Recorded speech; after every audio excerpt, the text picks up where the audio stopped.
Splitgate 2 is out. People are calling it the COD killer, but let's be real. This game is good. And that's kinda it. Before we talk about the sequel, we gotta rewind a bit. I still remember when the first one dropped, middle of the pandemic, things were weird, but the game gave people something to hop on. Me and a few friends jumped in, and for about a week, it was fire, just pure fun. Some of you stayed with it longer, got a little deeper, and honestly, I respect that. The content started to lack later. Yeah, and that's what most people online said it killed it. Reddit threads, Steam forums, YouTubers, everyone blamed the lack of updates. The slow transition to Unreal Engine 5, the delay of what was coming next. And okay, that's partially true, but I'm gonna say that's not what killed it for me. Look, I played Overwatch through its darkest hours. I'm not the kind of guy to abandon a game just because it's not dropping skins every week. No content isn't a killer by default. What killed Splitgate for me was something else entirely.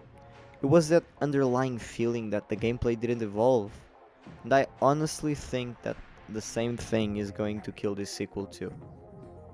Quick stat drop here, Splitgate 1 peaked at around 67,000 concurrent players on Steam during its viral moment. That was massive for an indie FPS, but it didn't hold. The drop off came fast. Splitgate 2 launched in 2025 and so far it's picked about 25,000 concurrent players. Not terrible, but not even half of what the first one did. I know it's soon, but for a game that's supposedly the spiritual successor of Halo that meets Portal, that should tell you something. Look, Game Fest promises and marketing hype at this 2025 Summer Game Fest. Splitgate 2 had its moment. The CEO was on stage talking real big.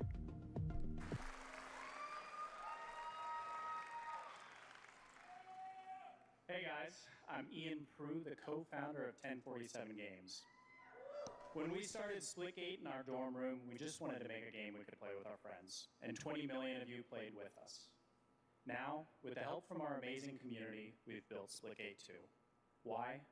Because I grew up playing Halo, and I'm tired of playing the same Call of Duty every year, and I wish we could have Titanfall 3. If this wasn't just made to sell, I'd honestly get chills down my spine. And I did when I heard it first time. They hyped this up like it was gonna be the movement shooter comeback, a revival, a next-gen arena shooter. And to be clear, that's not even a crazy goal. There's literally a vacuum in the market right now, but the second you say, we're tired of COD, and drop in with this, you better back that energy up with gameplay. So, how does it play? Honestly, surprisingly well. The shooting's tight, movement feels good, time to kill is perfect for arena style pacing, you don't get melted in 0.1 seconds like in COD, but you also don't sponge bullets for 5 minutes. Splitgates always felt like a weird hybrid between Halo and something else. This time around, it's refined, cleaner, more modern. Guns snap, combat clicks, there's something here. And as I've been playing more to prep this video, I'll admit it, the game does grow on you. Especially in the final round. The no respawn round, well, that might honestly be the most fun part. Because suddenly people stop running around like headless chickens and actually slow down. And trust me, I love speed, I love high octane shooters. But that one round forces people to think a little more, play with more intention, and that creates moments that actually stand out. Still, I stand by what I said. Splitgate 2, it's fine, it's not bad, but it's just fine. Splitgate 2 added classes, not loadouts, actual classes with set passives and gadgets. Let's break this down right. Arrows. The fast, hyper-mobile one. Great for speed-based flanks and pushing objectives. Well, it makes them fun as hell to play, if you're all about movement. Meridian, the recon style support. They can heal, reveal enemy positions, and even help you manage cooldowns. They bring a more methodical playstyle that supports team cohesion. Sabrask, a solid all-rounder, not too fast, not too tanky, but they've got a deployable smart shield that really helps with control and defense. Think lane holding, mid-map standoffs. The biggest thing that changes between classes. Weapon range? Probably it. Aeras gets more close range stuff, Sabrask has better mid-range tools, and Meridian fits in between with a bit more utility. But here's the issue. There isn't much progression. There's nothing I feel like I want to grind for, and that's quite a shame.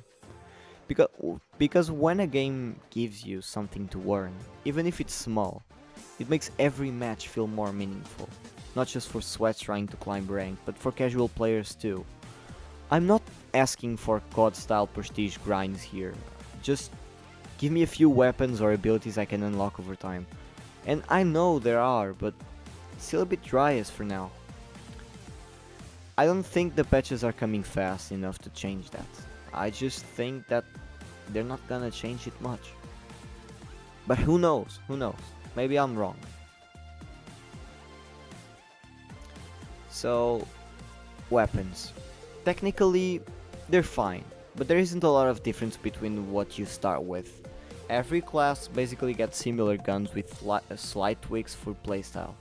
Like, maybe your recoil feels different on your reload speed is just adjusted, but there's not a massive jump from one setup to another. The most interesting guns in the game, and this is key, are the ones you find on the map. They spawn in set locations, have limited ammo, and are on timers. And those guns, they're kinda cracked. Pick up a sniper or even a rocket launcher mid-round, and suddenly you're out fragging off the lobby. It creates a new meta where the only fun weapons are pickups and your loadout is just a filler until you reach them. Again, feels like a missed opportunity. Let us unlock more, build more, grind more, just a little, not to ruin balance, but to give some meaning.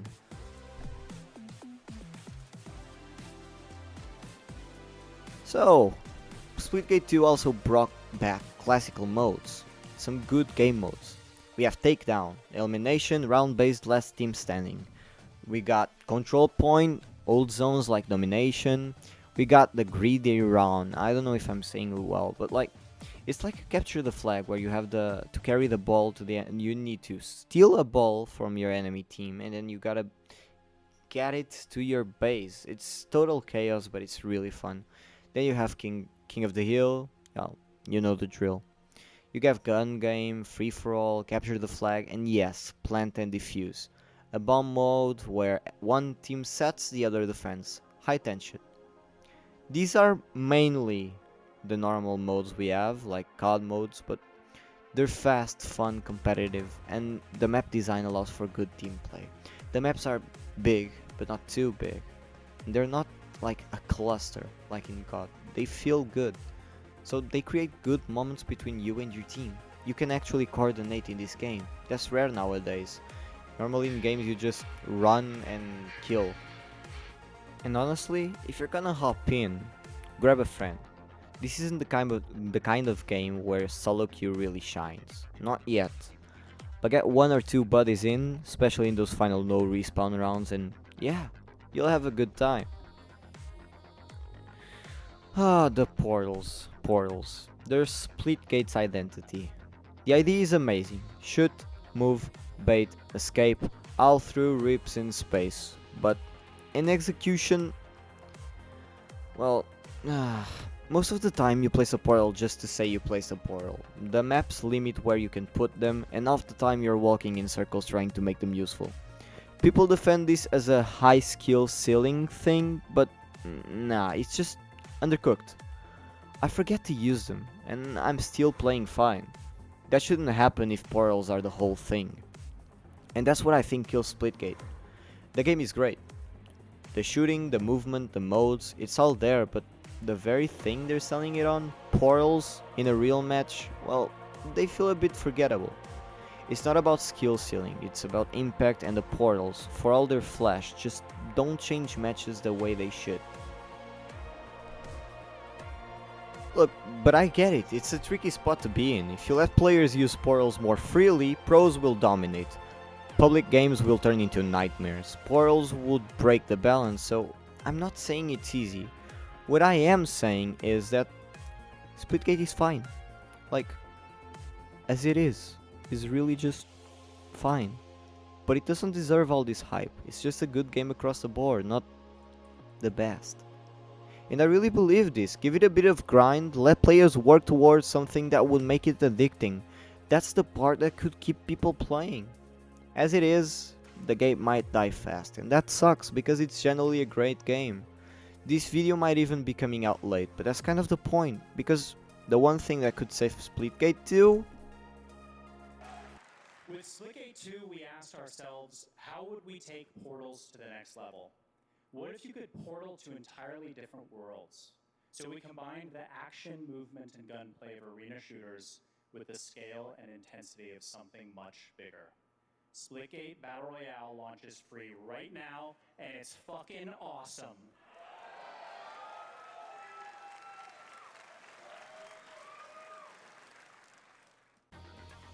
Battle Royale. I know, we are all saturated about Battle Royale, but in Splitgate, I think that might be the turning point. It just fits. The movement, the shooting, the pacing, it all clicks in a Battle Royale environment. Suddenly you care more about position, loot, portal rotations, the tension rises, the sandbox opens up. Not because of the portals, not even because of the classes, but because Battle Royale is inherently addicting. And when your core gameplay is this solid, that format brings out its best side. If anything saves this game, it's not the hype or the marketing, it's the Battle Royale. And I don't like Battle Royale that much. I just think in Splitgate, it'll go really well. Splitgate is good, and that's it. I don't understand the hype bomb. I didn't for the first one, and I don't for this one either. Maybe it's the marketing, maybe it's the free tag, maybe it's creators hyping it up for sponsorships. Whatever it is, just let's keep it real. The game plays well, the gunplay is satisfying, the game modes are fun, Battle Royale has potential, but it's not revolutionary, it's not the God Killer, it's not Titanfall 3. And that's okay, just don't compare it. You don't compare wine and hamburgers, let it be what it is. Stay regular. I'm V, and I'm out. Okay guys, if you like this one, just make sure you hit that subscribe button and look out for more content. I'll be posting various videos like this one, maybe some gameplay videos. Also, you have no competent gameplay on the channel in case you need to use it up for something, videos of your own, whatever. And yeah, stay regular.